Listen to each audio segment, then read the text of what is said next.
I was in elementary school when I began to suffer from hyperhidrosis, a condition of excessive sweating that left a constant layer of sweat on my hands and feet. When I wrote papers in school, the paper inevitably became soaked and the ink often blurred. In order to shake someone's hand, I would first wipe my hand on my shorts or jeans to try to provide some relief from the sweating. But by the time my hand left my jeans and reached the other person's hand, he or she would get a wet handshake. I was in search of some relief, and I was told that a sympathectomy would solve my problem. My name is Kerrigan Madden, and I'm here to discuss the consequences of endoscopic thoracic sympathectomy and endoscopic lumbar sympathectomy, surgeries that make structural modifications to the human nervous system by removing nerves from the sympathetic chain in the torso. When I was 16 years old, I sought treatment from Dr. Reisfeld at the Center for Hyperhidrosis in Beverly Hills, California, and I had ETS surgery. Before the surgery, I was advised that the procedure could cause compensatory sweating in other parts of my body, but I was warned of no other side effects. In fairness, the surgery did stop excessive sweating in my hands. However, it ushered in an entire set of new problems far greater than the excessive sweating problem it was meant to solve.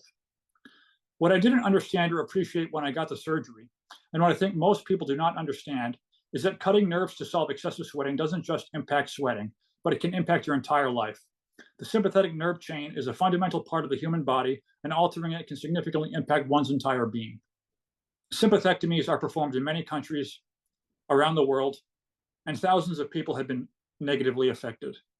Today, I'm speaking with my friend Roko, a philosopher and a man well regarded in the rationalist community. There are medical operations today called sympathectomies that are being performed that cut out nerves from the peripheral nervous system. We feel this is quite alarming because surgeries that remove nerves from the nervous system are unlike most surgeries and are of a different nature. Yeah, I mean, like, I guess you could put it like this. If you, and by the way, thanks for having me on. If you have a operation that replaces your gallbladder or, you know, replaces a bone in your body with a piece of metal, you know, that doesn't actually affect who you are as a person, right? I mean, you might be upset that you've got a metal bone, or you might think it's cool, but you won't notice the difference in terms of the sensations that you have, right? Correct. Whereas, in fact, if you have an operation that removes part of your brain or part of your central nervous system, or even parts of your peripheral nervous system, that will affect the sensation. And you know, certain brain operations can also influence the kind of thoughts that you have, your personality, your skills, your ability to learn, etc., etc. So I guess you could say that there should really sort of be two different categories of medicine: one for the survival robot and one for the inner person, shall we say. And unfortunately, our society has mixed the two, and this is why we get things like lobotomies, where you have the sort of robot mechanics whose basically, you know, day-to-day job is to fix the bones and stuff like that, start getting ideas about fiddling around with the seat of consciousness. And generally speaking, it's a really, really bad deal. And they make a mess of it because they're not really trained to deal with it properly. And I think sympathectomies may just be another example of that problem. There are probably others as well. But you know, sympathectomies and lobotomies are probably the two that best fit into the category of you know, doctors kind of like exceeding their pay grade. Correct. And lobotomies, in retrospect, were obviously a bad idea because they removed parts of the brain. Yeah.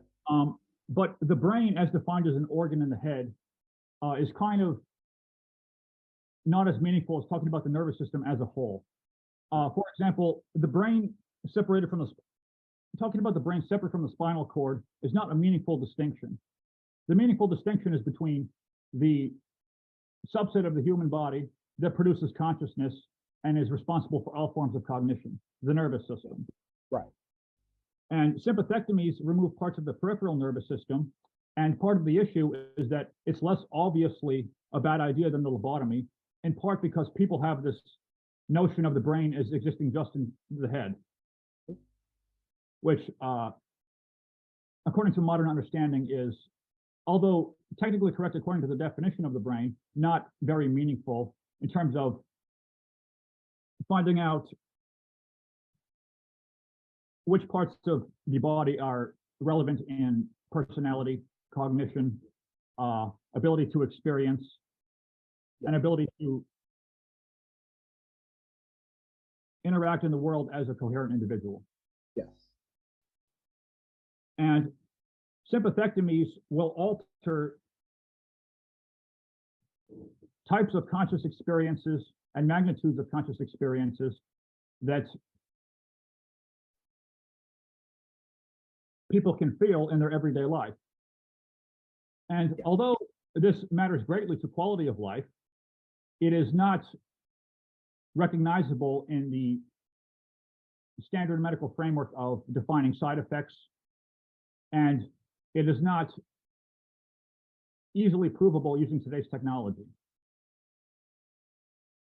So we have a lot of subjective reports of sympathectomy patients who have a much lower capacity for all forms of positive experiences and negative experiences, including no longer being able to enjoy spending time with friends and family, lower capacity for pleasure for eating food and drinks, reproductive pleasures, even things such as being able to watch a movie and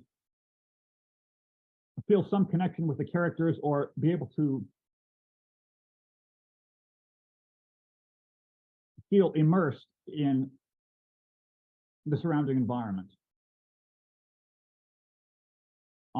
Also, people will report getting less satisfaction from their professions. Not only alterations to consciousness are relevant, not only because subjective experiences are,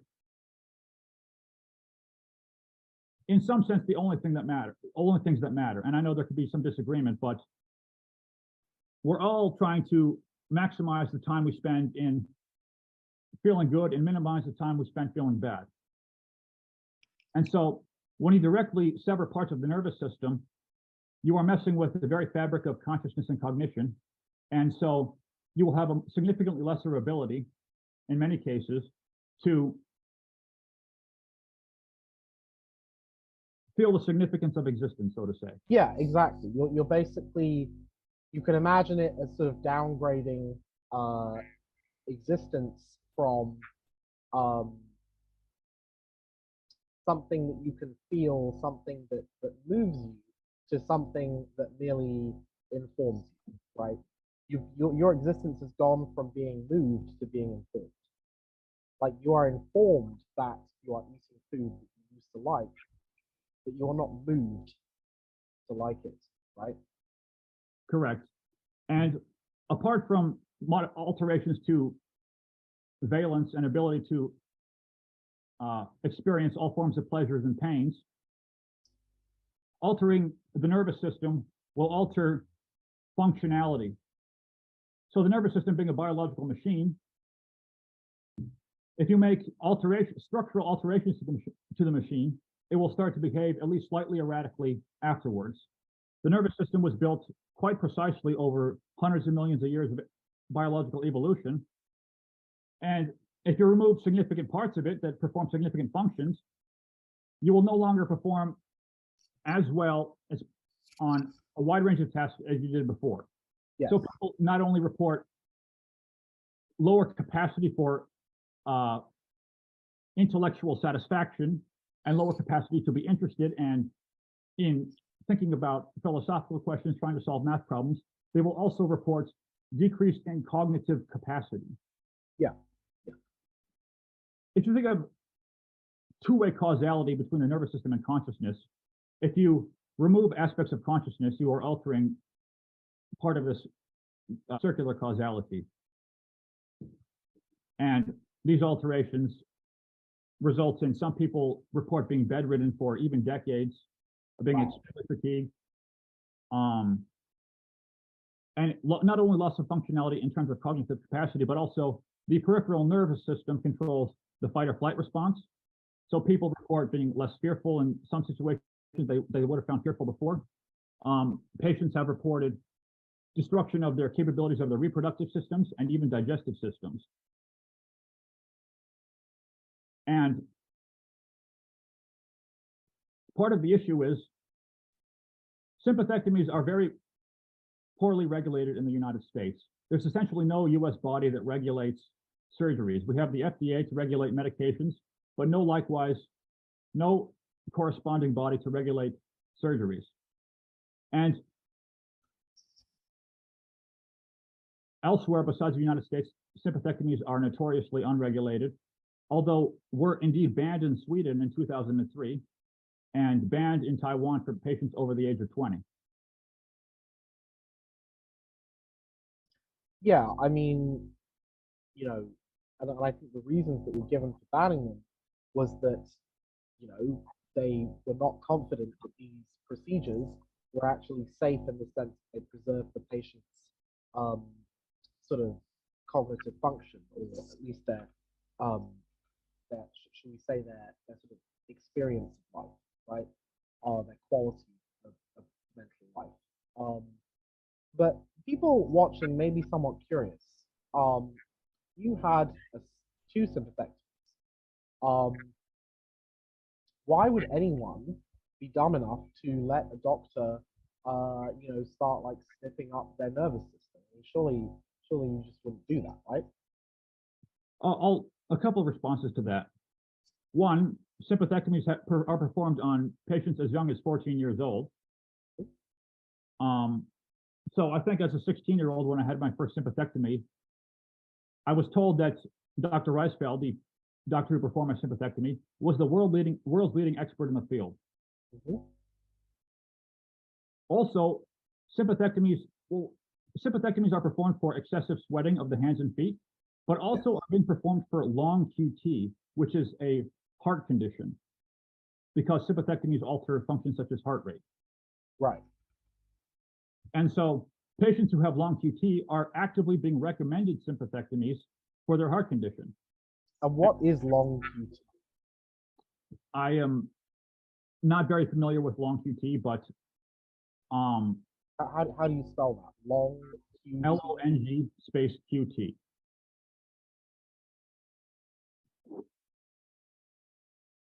LQTS is an abnormal feature of the heart's electrical system that can lead to potentially life-threatening arrhythmia called torsades de Fontes. Torsades de Fontes, sorry. It may result in fainting or sudden death. So, you know, that's obviously not ideal. But LQTS, you know, is probably a little more serious than sweating. So I mean, if people are getting sympathectomies to cure sweating, then they must be being told that it's extremely safe. Because, you know, if I had a sweating problem and somebody said, well, we can perform this operation on you, and like it might cure your sweating, but it might also turn you into a philosophical zombie, I would probably just deal with the sweating and carry a towel. Correct. Patients are told that sympathectomies are very safe and very minor procedures.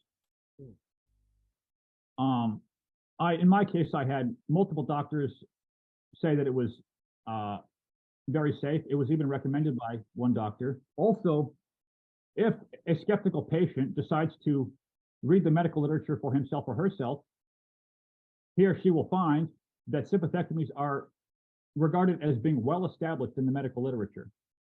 Now, this is alarming for a couple of reasons.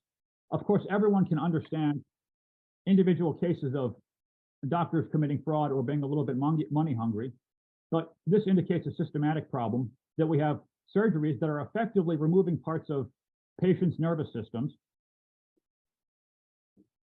altering the very fabric of their cognition, that are well regarded in medical literature and are ubiquitously performed all around the world. But when they say it's safe, I mean, it is safe in the sense that you're not going to die. I mean, has anyone ever died of a sympathectomy? I am not aware of any sympathectomy deaths. So it's not going to kill you, but it might kill you on the inside. in some sense, right? Correct. And the problem is that that's harder to measure. Well, it's actually not harder to measure, it's impossible to measure. In fact, I don't even know whether you're lying to me. You could have been lying to me about this the whole time, and I wouldn't know because it's impossible for me to tell the difference between somebody who genuinely has a reduced state of consciousness or a reduced intensity of consciousness and somebody who's just pretending. In fact, you can even have an extreme you can even have an extreme case of a person who actually claims to be a philosophical zombie as a result of sympathectomy. And I mean, I don't think there is anyone like this that I'm aware of, but you could have it, and you would have no way of confirming or denying, right? I mean, I'm not sure whether it would be, and just for people who don't know, a philosophical zombie is an entity which has all of the same information processing capabilities as a human. So they can walk and they can talk and they can, you know, see things and hear things and they can smell things and they can taste things and touch things. But they don't have any inner experience at all. So they have no sensations. There's nothing that it feels like to be that person. So in theory, you know, it's sort of theoretically possible for an operation to actually cause that condition. And then people to say that it's caused it, and then nobody to believe them. They're like, well, how can we tell? Now, it seems to me that sympathectomy is sort of this weird kind of halfway case where it doesn't cause you to be a philosophical zombie, but it removes some aspects of experience, right? So it's the sort of partial experience reducer. You can still see things, you can still smell things, you can still taste things, right? But you just don't get the same feeling of enjoyment from it. Yes. So I will speak in terms of the experience machine thought experiment. Right. So the experience machine thought experiment being, if you put yourself in a machine, you can choose a wide range of any kind of experiences you want, but you wouldn't be actually doing anything. There would be no actions tied to those experiences. They would just be the experiences directly injected, so to say, in your nervous system. Yeah. My life currently is somewhat the opposite of the experience machine, where I can perform actions, but the experiences that are generally tied to them have been so significantly diminished as to be either negligible or non-existent. Yeah. And when you were talking about the philosophical zombie, that would only work if consciousness is an epiphenomena. It doesn't actually do anything, correct? Yeah. Whereas when patients from sympathectomies report diminished capacity for conscious experiences, that alters their behavior. If you don't find pizza to taste really good, you're probably not going to have an obesity problem. Right. Is there a reduced amount of obesity in people with sympathectomies? So some patients report weight gain, some patients report weight loss, but it's hard to measure. It's hard to isolate the variable of reduced capacity for food because you also have alterations to your digestive system. So right. when you have presumably alterations to metabolism and less physical activity as well. Correct. And also, what's interesting is some patients report different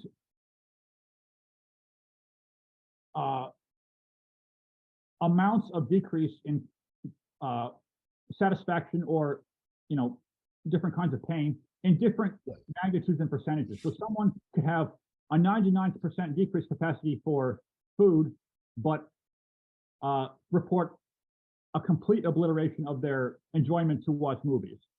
And so in my case, I think food and drink are the one activity that has decreased as a percentage of the total the least since my sympathectomy. So some things have been some ways of feelings have been completely destroyed as to be negligible, but food and drink have decreased only a very high fraction, but not as high a fraction as other aspects. Right. So if you have many things competing for the brain's attention at once, all the things that you could desire.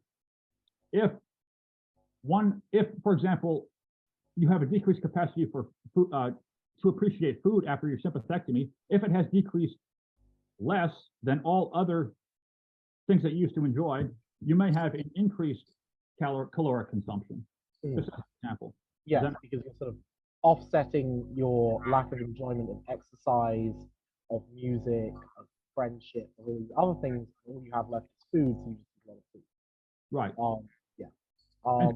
Another example of a difference from the philosophical zombie thought experiment: if sympathectomy patient has decreased capacity to appreciate, say, the mystery of a mathematics problem, they're less likely to spend a lot of time working on it and spend a lot of time thinking on it. So their ability to perform in this domain will be greatly diminished. Whereas the philosophical zombie has no consciousness, but no diminished capacity of functionality. Yeah. And so let's move it along a bit. I mean, what can we do about, so first of all, is it possible to cure the damage from a sympathectomy right now? And second of all, assuming it isn't, what can we do to prevent other people from getting this damage? And like how common is it to basically lose your sense of joy from life as a result? So in terms of a cure, there is a doctor in Taiwan who's becoming relatively popular, who's attempting to reconnect the severed nerves. Right. No patient has reported, I'm not familiar with any patient who's reported a complete reversal. Only patients who have reported some improvement and some patients who have reported no improvements. Okay. I mean, I guess something is better than nothing, right? Correct. I mean, some aspects, even if I got a complete reversal, for example, some aspects I would be highly skeptical could be actually reversed. One, destruction of memories from my life. Right. So you feel like it's also destroyed some of your memories. So it's made Correct. I have a much lesser memory, much fewer memories of my childhood. Yeah. And I have had a significant decrease in capacity to create memories. Also, if, for example, a 14-year-old undergoes a sympathectomy and gets even a complete reversal, but a reversal at the age of, say, 20 years old, it seems that plenty of cognitive development and biological processes that would have otherwise happened are not reversible. Yeah. That makes sense? So also, what percentage, do you have a percentage of people who get a sympathectomy who actually get this kind of problem? So there are thousands of patients who, on a specific Facebook group, which I can link in the description, yes, who report greatly diminished capacities for joy and even emotional and even suffering, which we haven't talked about yet. For example, don't tell the negative utilitarians about this, or they'll be like going around doing it to people in their sleep. But okay, so I have a greatly decreased capacity for emotional pain, for example. But many patients, including myself, after they have a sympathectomy operation, they report periods of extreme brain fog and discomfort, extreme discomfort in their nervous systems because there was such a significant change in such a short period of time.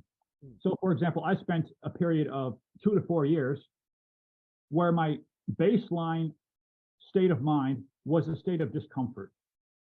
I couldn't get a single second where my nervous system felt like it was in a coherent state. I'm not talking about a euphoric state.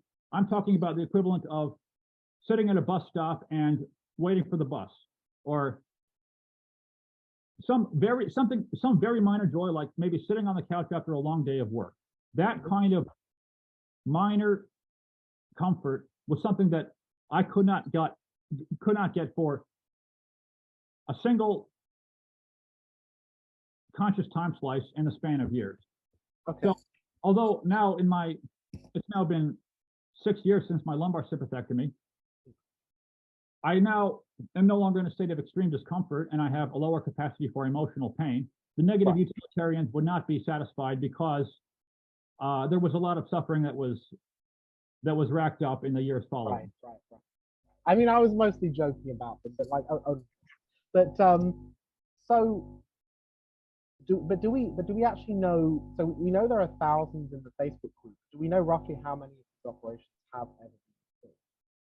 How many sympathectomies have been performed? Yes, ever. What's the total number so far? I cannot find this information in part because Do we know roughly how many doctors there are performing? I'm not familiar with that statistic, to be honest. But I mean, like, my impression is that there's probably order of like maybe 100,000 of them have ever been performed. I would say that's a good estimate. I would say perhaps in the thousands of doctors, order of magnitude of thousands. Of doctors. Yes. Right. Um, I'm gonna ask Google. But whilst I ask Google, like, assuming that it's something that we can't cure and it's something that does have relatively serious, nasty sort of hidden side effects in terms of reduced capacity for conscious experience, how can we prevent people from going into this? I mean, Well, I think that hopefully this podcast is the very first baby step. right. So we need to sort of raise awareness of the fact that sympathectomies are sort of almost the new lobotomy. Correct. And it's sort of really going under the radar that doctors have found a new way to lobotomize people and make money off of it, and sort of nobody knows about it. So and a lot of innocent people are getting these sort of like, 21st century lobotomies, and like they're just being effectively killed on the inside, and nobody knows. Yes, we can try to raise awareness through a couple avenues. One is there is systematic. In some cases, the doctors are committing fraud. In some cases, I'm sure there are some doctors who are simply ignorant of the effects of a sympathectomy. For example, I talked to a psychiatrist who was under the impression that he was using the model of the brain as solely housing consciousness and cognition, and he was completely unaware that you could remove nerves from the torso and have any effect on cognition. Right. So I'm sure that there are some doctors who are. Do we actually do we know why it's the case that damaging nerves outside of the skull has an effect on your experience? I mean, I guess one way to look at it is that there are obviously some events that happen outside of your skull, such as eating, or having sex, or touching something hot. There are plenty of things that will filter in through your nervous system, but it's sort of unexpected that nerves outside of the skull are actually able to have an effect on the processing of, say, emotions or emotional states. Do we actually know why that's the case, or is it still sort of a bit of a gray area? Well, to give an example, the parasympathetic nervous system is responsible for sexual pleasure. Yes. And I think that it's really a false distinction to talk about the brain and the rest of the nervous system. It's kind of an arbitrary cutoff. Yeah. I suppose within the skull there are multiple different sub-organs of the brain, right? There are multiple different parts of the brain. The frontal lobe, all this stuff, right? I mean, I'm not going to pretend to be a neuroscientist, please don't crucify me, but there are multiple different structures within the brain. And so maybe some of the structures that just happen to be outside of your skull sort of, also do things, right? Correct. I mean, there are many synapses, parameters of computation that exist outside of the skull. And there's no real reason why evolution would have built the center for cognition only inside the head. Yeah. So in answer to your question, what can we do to raise awareness? I think one avenue is talking about systematic medical fraud. Another avenue is, I think philosophical discussions about messing with the nervous system and its effects on quality of life and meaning of what, and the meaning of life, and being able to provide, perhaps contribute to collective understanding of the mind. Yeah, yeah, yeah. That makes sense. I mean, I think it is an uphill battle because most people don't care about sympathectomies because they're never going to have one. And most people who are going to have one don't know about the side effects until after they've got them, and then it's too late. So there is something of an uphill battle here that exists with all medical problems, that,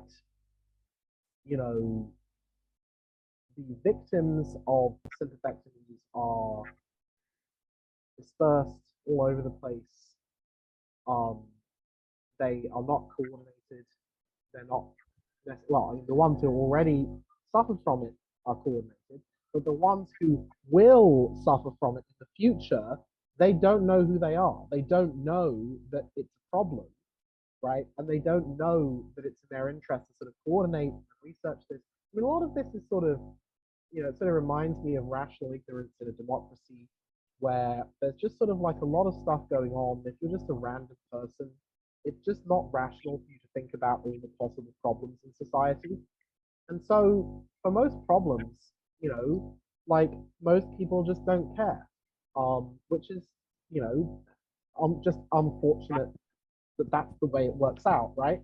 But then, when you get one of these problems that sort of slips through the cracks of the official channels, because I mean, I guess this is sort of regulated by the American Medical Association or something like that, but like, they presumably don't care about loss of consciousness or something like that, or loss of subjective experience, because it's like not part of their remit.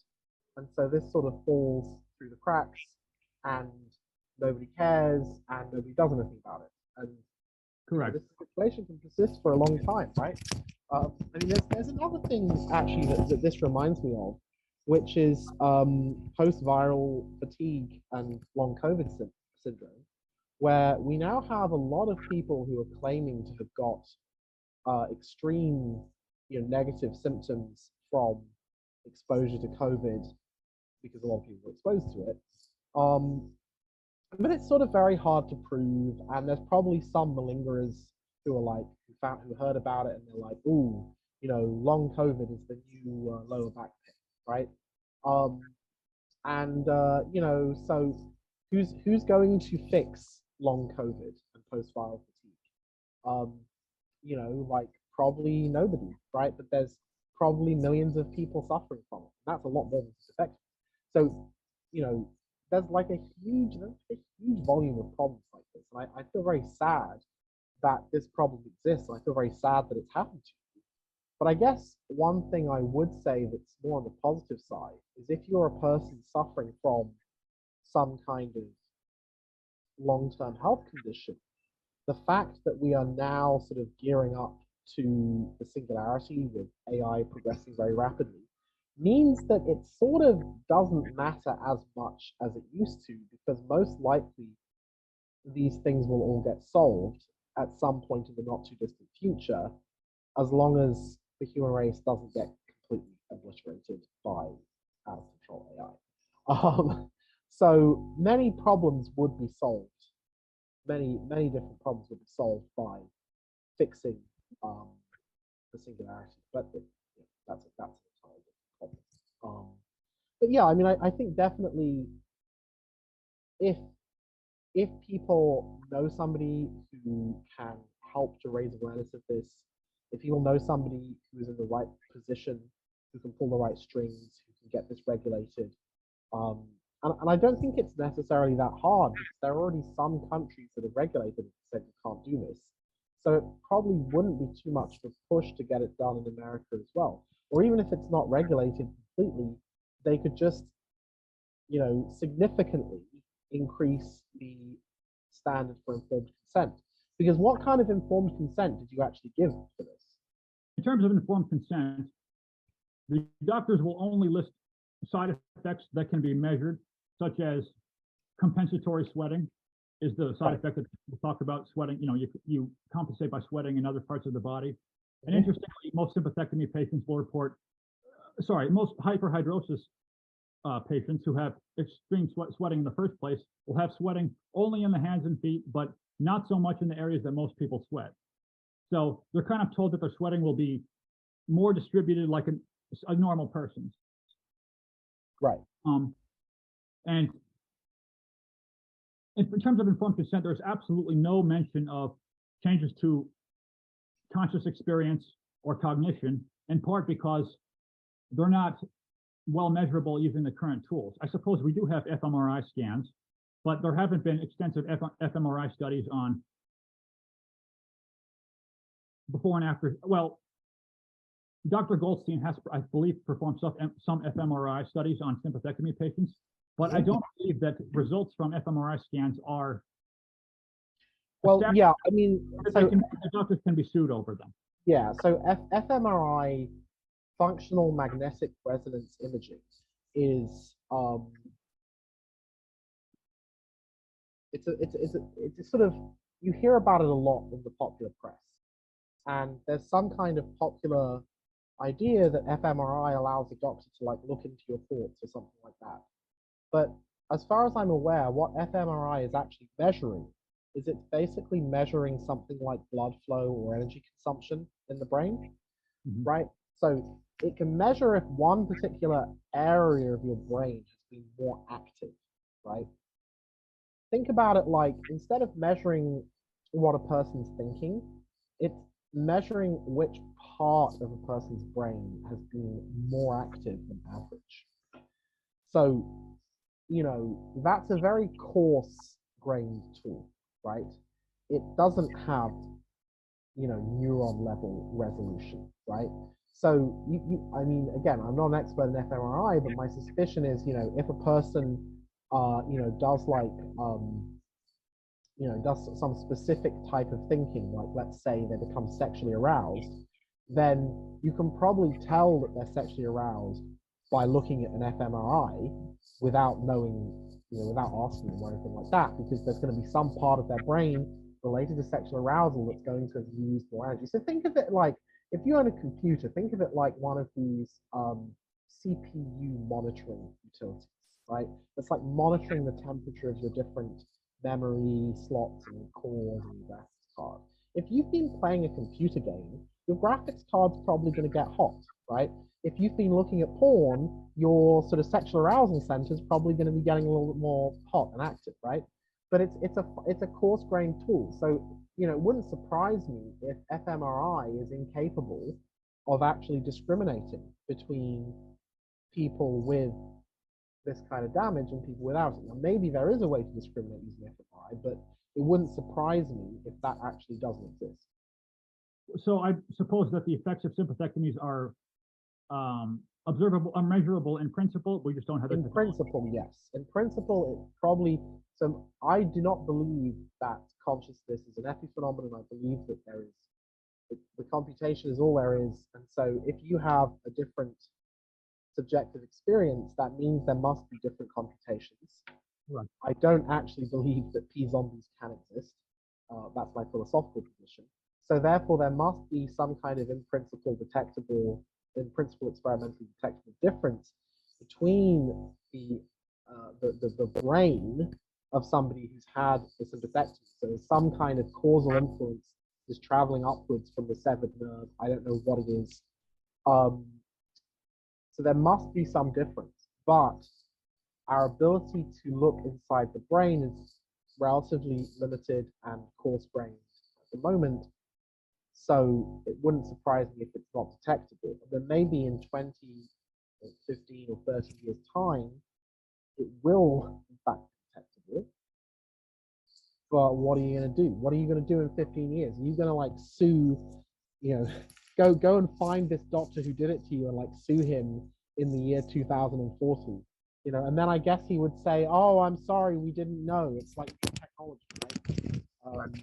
Well, hopefully the technology does eventually exist to directly observe and measure conscious experiences, because if we want to figure out what we should be optimizing for, that would be a very necessary tool. And I think Yeah. that you said a lot of things that I want to respond to. One of the things is I could be lying about my side effects. And I Right. think we'll use kind of proxy measures as a substitute for actually being able to detect someone's internal experience because they can't directly. So if somebody's frowning, you'll think they're sad. If somebody's smiling, you'll Yeah. think they're Right. For example, I have essentially no capacity for laughter after my sympathectomy, and other patients have reported the same thing. Yeah. But there have been a couple occasions I've laughed primarily to ease some social tension. Yeah. I'd like to just give another example. I think talking about artificial intelligence, people and AI's has ever increasing computational power. There's some discussion that if they become conscious, they will have arbitrarily high amounts of moral weight because their nervous systems will be so complex. And I know there's a lot of dispute about if there's a correlation between nervous system complexity and the magnitude of conscious experiences. But I will say that that concept having higher or lower moral weight, absolutely, sympathectomy victims have significantly lower weight, moral weight after their surgeries. Okay. Right. They have less qualia in some sense. Yeah. To the extent that you associate moral weight with qualia, there is a decrease. Although people might not see it like that. People might say, no, each person has equal moral weight. It doesn't matter whether you have a lot of qualia or less, but if you do, then I will say that if I can contribute to this, I will say that the difference is so significant that I would trade, I think 20 years. Okay, so if you take my current existence and you were to truncate all the time I spend below hedonic zero in discomfort, which is pretty significant to this day, and you were to only count what minor pleasures are left, and sometimes they're so minor that they're hard to detect. I would trade, I think, 20 years of my current state for something like 10 minutes of my 10-year-old self when he was playing a video game. 10 minutes. Wow. So Woo! one of the things I did after I had my lumbar sympathectomy is I had a project where I tried to perform the activities that gave me a lot of pleasure in the past before my operations, or at least before the second operations. And a lot of the times I could get a kind of flashback experience as to what it felt like at the time to play that arose as a memory. So then I could directly compare what it was like back then to what it was like now. And a lot of the experiences were just so incredibly profound that they dwarf anything I could get today. So you feel that this has rendered your life sort of axiologically almost worthless. Correct. I mean, for example, the meditator Shinzen Young is now in a state that I've read that he regards as being so wonderful that he would rather live one day in his current life than 90 years as a young, healthy, wealthy, well-liked person. And you can also go in a poor direction that, your capacity for conscious experiences have been so diminished that you are as close as you can get to, very close to very close to a zombie. Yes. Yeah, that is very sad. But don't give up hope. Sorry? Don't give up hope. I would say we are living in a period of exponential change now. I know that's a bit corny to say, but it's really true. I do think that there is a significant chance that this will be cured within the next, say, 20 years. Yes. 50-50, I'd say. Maybe even more like 75%. Assuming that we don't all end up obliterated by whatever happens, I do think there is a significant chance that this is cured in your lifetime, and I hope that you will see that. I think the technological future is the great equalizer. Yes. If we're all dead, then we're all in some sense equal. Yeah. And if we can do things correctly, then all the problems that we spoke of today, including long COVID, sympathectomies, labiaplasties that are botched labiaplasties. Labiaplasties, yes, all these problems will be very trivial. And sympathectomy victims and long COVID victims have as much a good chance as anybody as reaching the glorious future. Indeed. May I bring up one other point?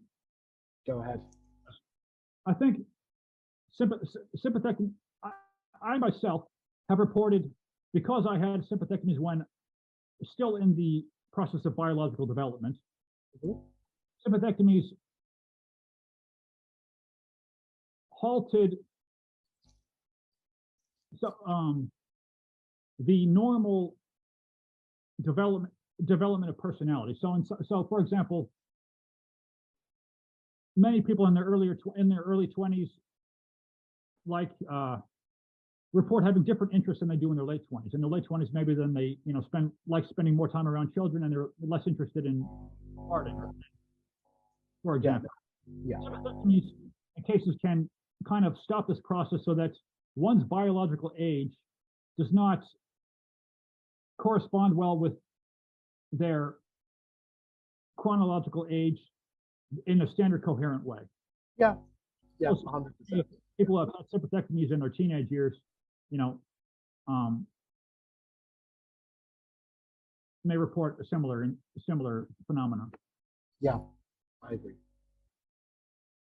I mean, I think like I personally think it's very unlikely that you or any of the other people, well, maybe one or two of us, it's pretty unlikely that a bunch of people would get together and make this up, especially when there are thousands of them. Just because that's a bizarre thing to do, right? Like, you know, one person on their own, you know, maybe, but like several thousand in a Facebook group all reporting the same symptoms. Um, you know, I think that's pretty unlikely. And not only is it sort of not only is it sort of socially implausible that all these people would basically make it up, it's also sort of biologically plausible for reasons that we've discussed. In fact, not just plausible, but sort of necessary, that there must be some effect on the brain of messing with nerves, right? So I mean, I do think it's almost, you know, even though you know, it could be fake, I think it's extraordinarily unlikely. And you Just know, based on priors that messing with yeah, the nervous system, based on the priors of what you would expect this to actually do, and also based on the fact that you have thousands of people who have the same symptoms, and based on the fact that doctors managed to make the same mistake before with lobotomies, and they got away with it for a very long time, and for the same reason, right? I love it when people make a mistake, realize they screwed up, everyone admits it was a mistake, and then later on they make a sort of isomorphic mistake, right? Uh, and it's like, come on, guys, that you've already done this. Like, it shouldn't be hard for the medical profession as a whole to come together and sort of make it clear that messing with people's brains and their central nervous system is not a good idea, and you know, probably isn't appropriate to do that if the symptom is like sweating. correct. Right. And talking about just based on priors, you would expect changes to consciousness and cognition. I've spoken to artificial intelligence researchers, for example, who in 30 seconds, you know, are quite shocked that this is going on, and Yeah. removing pieces of the nervous system. If you were making an analogy to, you know, artificial intelligence, you're just simply, it's like you train an agent using deep learning, you optimize it for a specific task, and then afterwards, if you were to remove a large, Yeah, you start sort of performing surgery on the network and cutting pieces of it out. And it's like, oh, why doesn't it work properly? you would expect it to alter its performance with respect to the test that you trained on. And a couple things, you mentioned an uphill battle. It's an uphill battle for a few reasons. The doctors who are performing the operations are considered the experts, number one. Number two, a lot of sympathectomy patients feel a decreased capacity in their ability to speak out. I mean, I don't think many people after they had a lobotomy were capable of, you know, raising awareness for several reasons, cognitive reasons, for reasons of perhaps motivation, and well, I think the issue with lobotomies that has greatly diminished. yeah, the lobotomy was basically eliminating the person's ability to sort of exist as an agent, right? Like their brain would still allow them to breathe and eat and go to the toilet, but they didn't have any long-term agentic behavior. So they were basically like a sort of fleshy automaton at that point. Correct. I think if there exists an entire planet of people in my current state, and they were to try to put together a hard problem of if they were to think about the hard problem of consciousness, they would Yeah. think of how do you explain the visual field and how you can see different colors, and how there seem to be thoughts arising in my brain that there seems to be an ontological gap between some mechanistic process and the thoughts, but Yeah. their hard problem wouldn't even include qualia. Right. It's got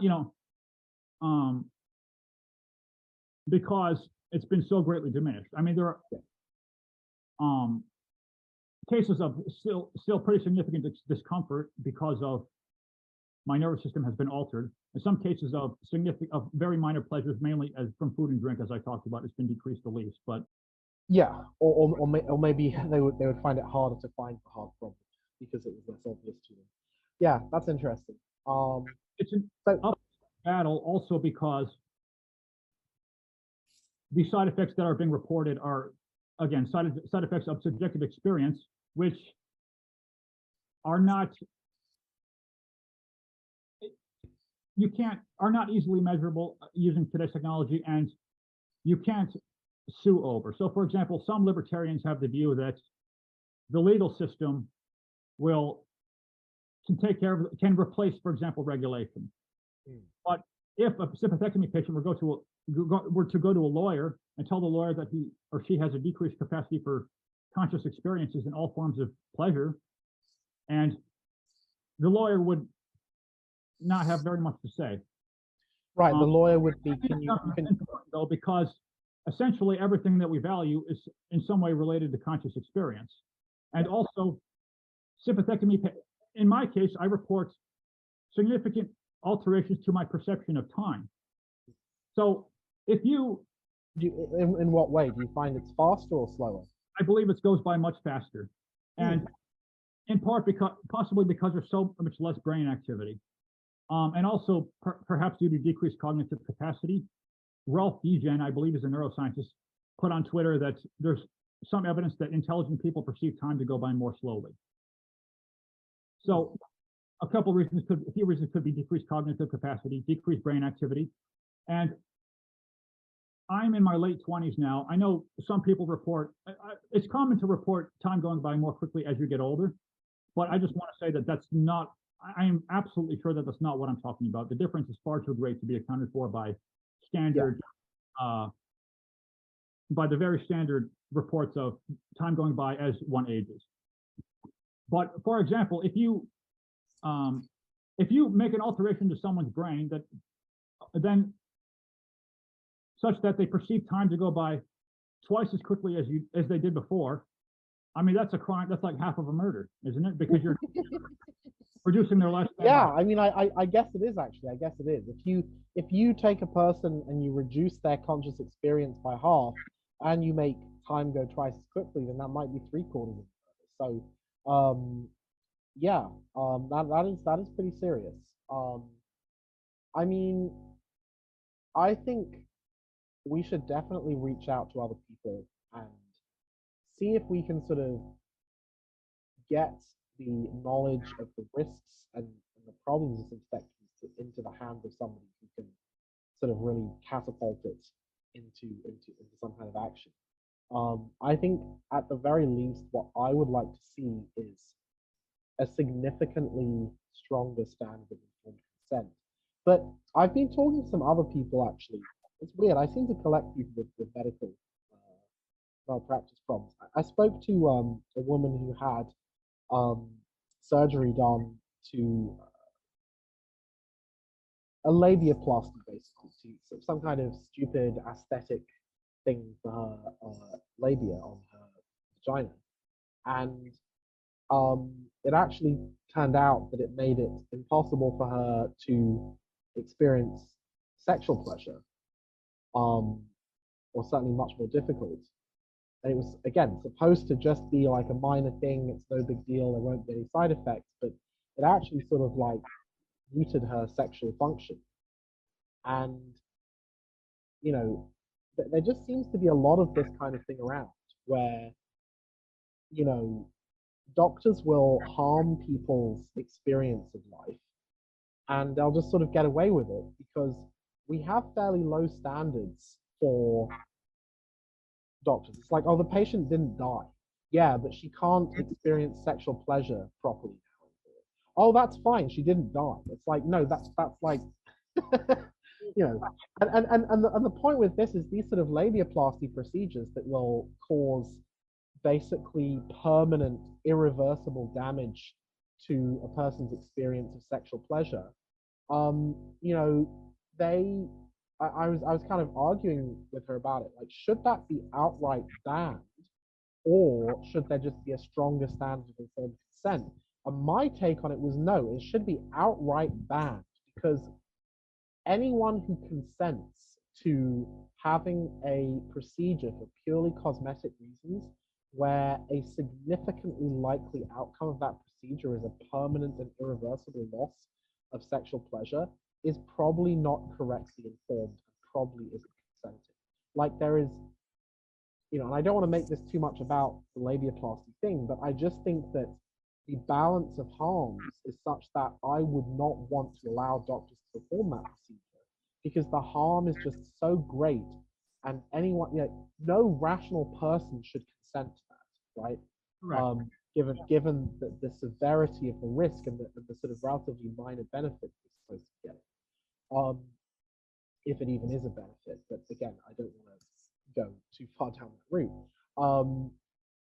Like I suspect sympathectomy for sweating probably falls into the same category where, you know, it's maybe socially inconvenient to be sweating, but maybe you can have like a towel or some kind of something else that sort of deals with the sweat, and you can just sort of keep your sort of your experience of life, which is infinitely more important. Well, it seems when messing with experience, in the case you provided sexual pleasure, in the case of sympathectomy, all forms of conscious experience, Yeah. the error correction mechanisms we have don't work because consent is an error correction mechanism that doesn't work. Well, it doesn't work if they don't even tell you that your conscious experiences are being altered. And in the cases of the labiaplasty operations, they often don't tell, because if they told the person, look, there's a 20% chance that I'm gonna completely and irreversibly prevent you from experiencing sexual pleasure, who would consent to that? Nobody would consent to that, right? So they sort of dress it up, right? They're like, oh, it's very safe, it's very rare. And I mean, I've been in this situation as well. Like I was offered some surgery to correct my vision, and I asked them, you know, what the complication rate was, and they said it's very safe. And I said, well, I didn't ask you to tell me whether it was safe. I asked you what the specific complication rate was, and they said, oh, it's 99% safe. And I said, is it exactly 99%? And they said, yes, exactly 99%. I said, well, okay, how many specific cases do you have of something going wrong, and how many have you done? And they're like, oh, I have to speak to my manager about that. So they spoke to the manager and they got back to me and they said, I'm sorry, sir, we're not able to share those details. And I'm like, well, you know, they said, would you like to go through with it? And I'm like, well, look, if you're not even going to tell me how many times this has gone wrong, then no, I am not going to go through with it. And, you know, that was maybe a mistake on my part because I believe that these types of eye surgery to correct vision are in fact very safe. But companies who are trying to make money out of giving some surgery to people, you know, they do not benefit from being honest about the real rates of failure with the patient. Because if you tell a patient, we did this a million times, and there were 53 people who were like permanently blinded by it, you know, for me, that might be like, okay, 53 out of a million, that's good enough, I'll do it. But most people, if you tell them, oh, there are 53 out of a million people who are permanently blinded, they'll be like, oh my God, I don't want to be permanently blinded, I'm terrified. People are very bad at dealing with probabilities and really making these kinds of decisions. So my suspicion is that with a lot of these things, at the point of sale, the it instead of a rational decision about costs and benefits, it's more of a sales pitch where the person selling is basically trying to make it seem like there is no chance whatsoever of the thing going wrong, and they never tell you about any of the actual cases where it went wrong. All they tell you is nice things because that's what it takes to sell something. I mean, does that kind of conform with your experience? Yes, I think informed consent is also unrealistic in cases where the issue is somewhat complicated and a lot of money involved. Besides informed consent as an error correction mechanism not working, the legal system as an error correction mechanism does not work when subjective experience is being altered. Yeah, right. Yeah. And I think that sort of seems to be the case with the labiaplasty problems as well, because like, well, you know, the patient didn't die. What you gonna do, right? Like, correct. And many sympathectomy patients have reported, including myself, doctors ignoring their complaints. And why wouldn't the doctor ignore your complaint? I mean, just on a practical level, doctor, you know, I can't experience pleasure anymore. Like, what are they even supposed to do? Like, they can't do anything, right? Like, they can cut it, but they can't put it back together. Correct. I mean, that's why we're trying to prevent sympathectomies from happening in the future. Yeah. Going to your opinion that the procedure you mentioned earlier should be outright banned instead of having stronger standards for informed consent. I think that certainly as a cosmetic procedure, I would personally ban it if it's purely cosmetic. Now, if it's kind of like these cases where somebody has like a heart defect that might kill them, you know, it's a bit different. But if it's basically a cosmetic procedure where the patient is getting it for cosmetic reasons, you know. Correct. Yeah. Besides lack of informed consent on the side of diminishing magnitude of and capacity for conscious experience, there's also lack of informed consent on how it will alter behavior and personality. And I think people don't intuitively think that their personality will be altered if they have nerves in their torso removed. Yeah. And if their fight or flight response is diminished, how much that can actually affect behavior. And for example, massive decrease in sexual pleasure, how that will affect behavior if many things that people seek out are sought out as kind of instrumental goals to be able to have sex more and reproduce more. If you remove the dopamine release that is orgasm, it's kind of like knocking down a skyscraper from the first floor. A lot of things are going. Yeah, right. Yeah, that makes sense. And I had a discussion on Twitter about a similar issue. We were talking about if a friendly artificial intelligence will revive people who didn't want to sign up for cryonics and didn't want to be revived. And I argued that a friendly AI would revive people, even if they expressed a preference to not be revived. A friendly AI would revive them into paradise anyways, because it would realize their preferences were wrong. So if you have I guess if you have an agent that's much smarter than you, you don't want it to give you what you want. You want it to give you what you should want. To make an analogy, back when my dog was alive, if I gave my dog everything that he wanted, he would eat large quantities of food very quickly and then die. Yeah. I, being the intellectually superior being, I cared for him. I realized that his preferences may be suboptimal, and maybe he wants to eat maybe just twice a day so he can live a lot longer. Whereas he doesn't understand the concept of death. He doesn't understand the concept of death by overeating. So even though he had preferences and I cared about him, I chose to override. Yeah, I have the same problem as your dog. Well, not quite. That was a joke. And so when it comes to sympathectomies, I would argue that it should be outright banned, because if we were to put together an objective morality, and I know there's a lot of dispute about this, conscious experience is going to be directly in the equations. I mean, I don't think we need to make it needlessly philosophical. I mean, just on a practical level, if you have an operation which has a significant rate of destroying a person's inner enjoyment of life and inner experience, and the supposed benefit of the operation is to reduce sweating, then it's just sort of obviously a bad trade-off.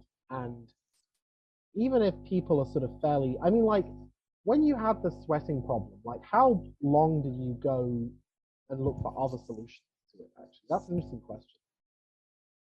Well, I would say in retrospect, I would tell my teenage self that he should probably just get over it, that, I was a lucky guy and I should just learn to live with it. Of all the things that people have to deal with on the planet, excessive sweating of your hands and feet is not very high up on the list. And that's part of the tragedy of this whole situation, is that a lot of people, it's that I feel that a lot of doctors are just taking advantage of teenagers. Yeah, yeah. But, like, I mean, how bad was the sweating on your hands, for example?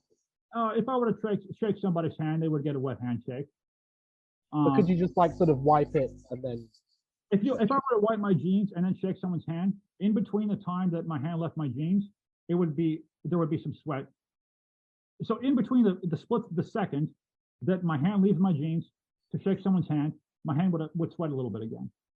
Right. Again, so it's like not a little bit being like how much? Like, the person would most of the time notice, and if they were trying to be nice, they would ignore it, or if they were shocked, startled by it, then they would look at their hands and.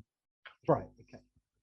But again, as from the ages of 0 to 16, or not necessarily age 0, but very young age to 16, I think children and teenagers can think this is a much bigger deal than it actually is.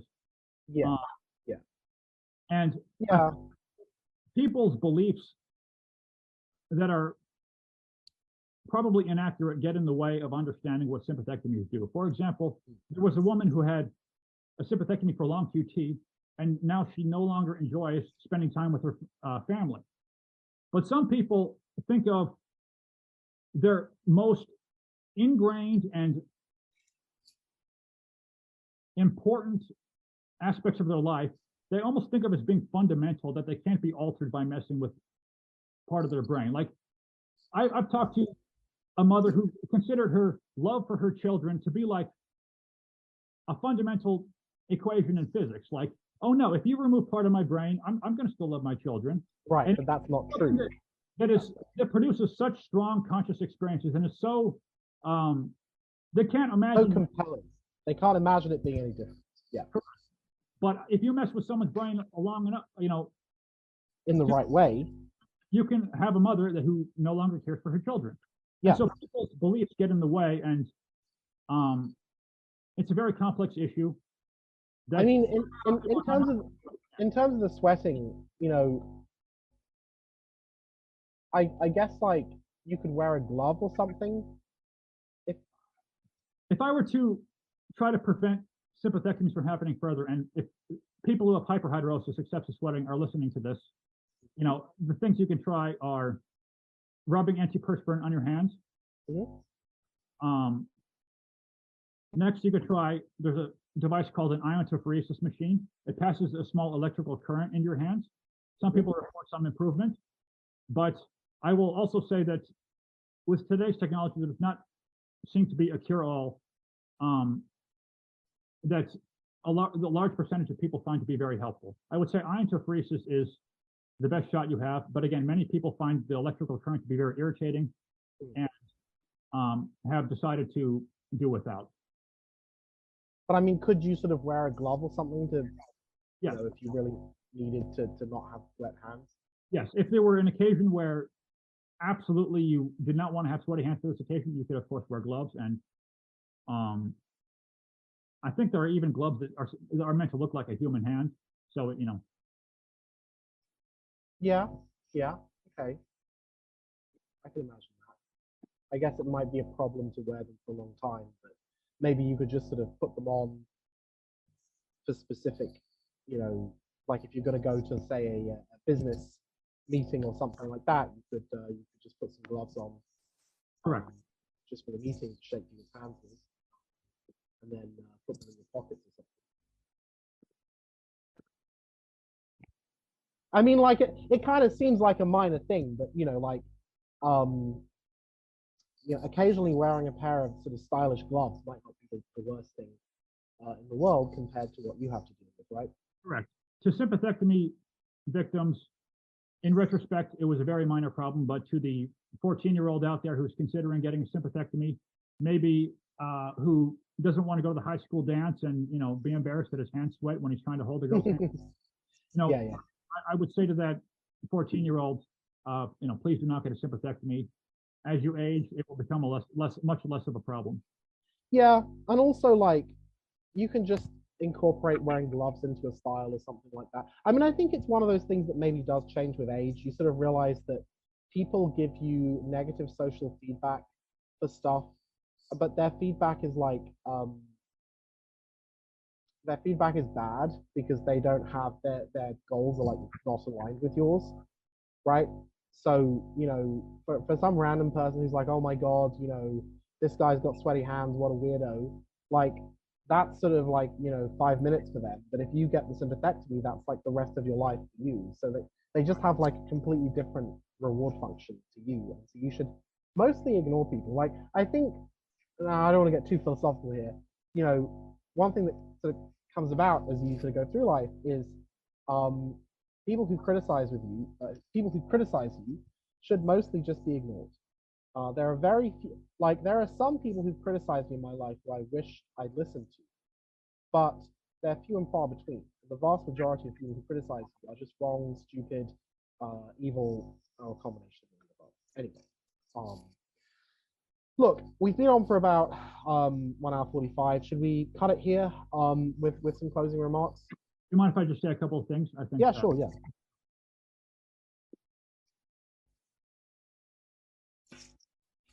So one of the things you said earlier was that all these problems, long COVID and sympathectomy patients and many other problems, could be solved by eventual AI. Mm-hmm. I think that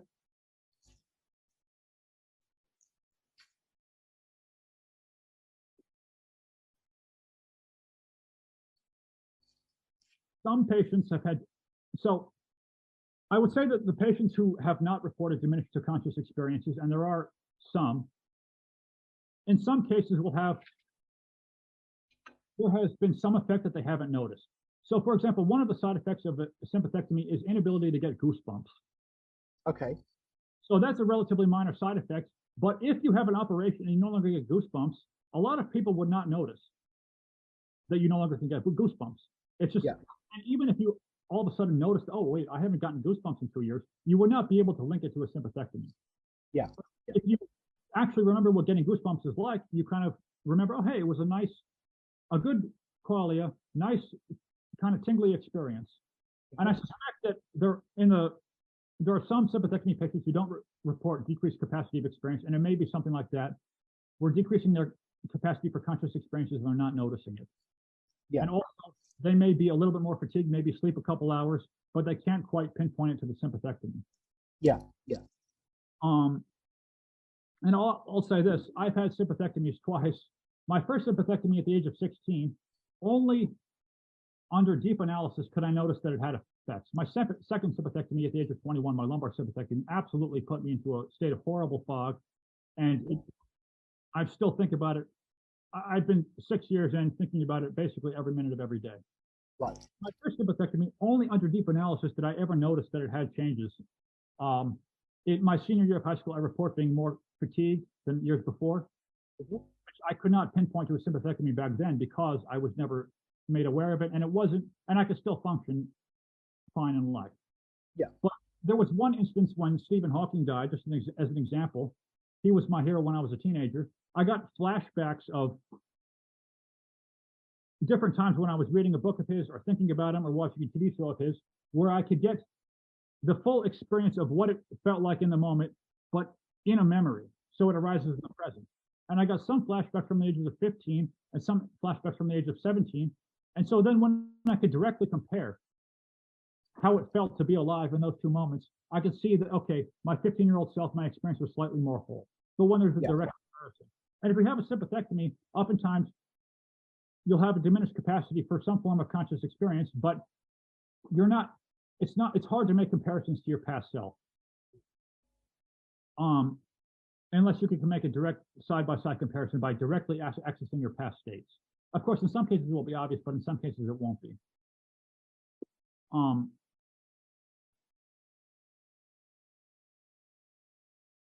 And to be solved by eventual AI, hopefully a truly aligned AI will not use people's facial expressions to determine whether or not they're happy or sad or they need something.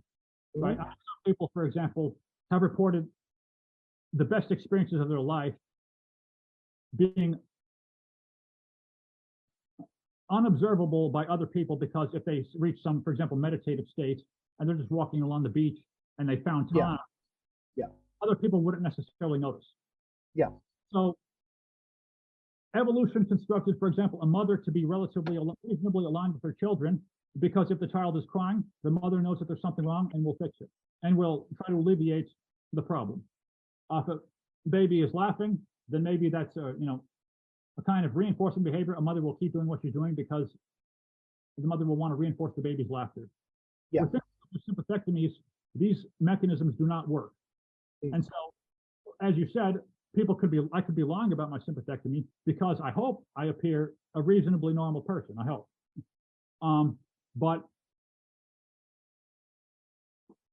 And I've even, for example, lost the ability to actually cry. So the common mechanisms in place to detect someone suffering don't work. So to construct a truly aligned AI, it would have to directly access one's internal experiences to see how they can be improved.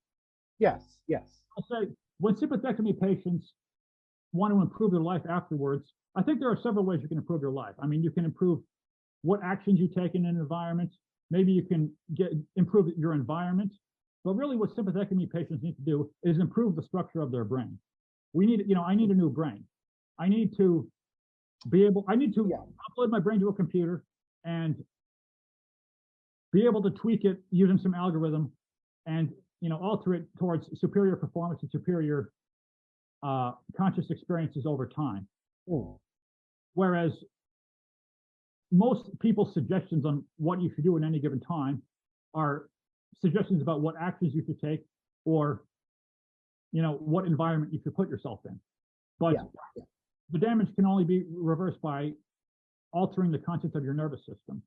And I think that the vast potential for the future in terms of building an aligned AGI will be to give us nervous systems that allow us to experience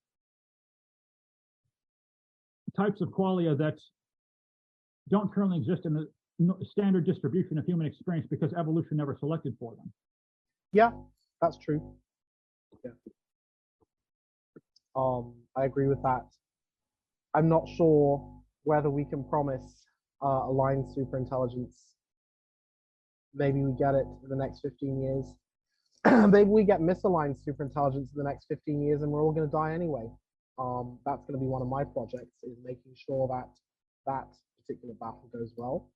But in terms of the here and now, I think I'm just going to echo Kerrigan's message, which is, don't get a sympathectomy, or at least be very, very cautious and very risk averse with respect to it. And if you can, then try and get in touch with Kerrigan or myself to try and get these operations banned and to try and get some justice for the people who suffer from them. Is there any way people can specifically get in touch with you, and what kind of person would you like to hear from? Yes, people can get in touch with me through Twitter. My handle is at XXX Madden XXX. They can also find me on Facebook. If they look for my name, it will be listed. So yeah, it's Kerrigan Madden on Twitter. Do you have a website up for this right now, or is that coming? That's coming. There are some sympathectomy websites, but I will provide a link to the Facebook group in the description. I will provide a link to the post I made on the Effective Altruism Forum in the description. All right, so on that note, thank you very much for having me on. I appreciate it. And yeah, if people want to get in touch with you, it's Madden, XXX on Twitter. Okay. Thank you very much, Roko. Appreciate it.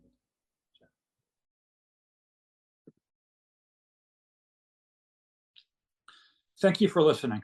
I hope you found our conversation engaging, and then you'll agree that sympathectomies, ETS and ELS, are serious problems within the medical practice.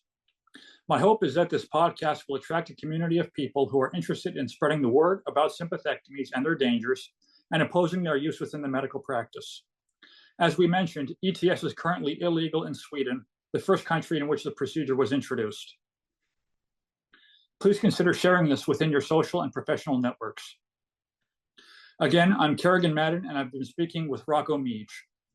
You can find me at Twitter at XXXMaddenXXX, and you can find Roko Mijic on Twitter at Roko, ROKO __ETH. I will also post links to other videos and blog posts that I made in the description to this video. I will also post a link to the Facebook group for ETS, a video I made that is currently on YouTube, and a blog post that I made in the description to this video. Thank you again for listening.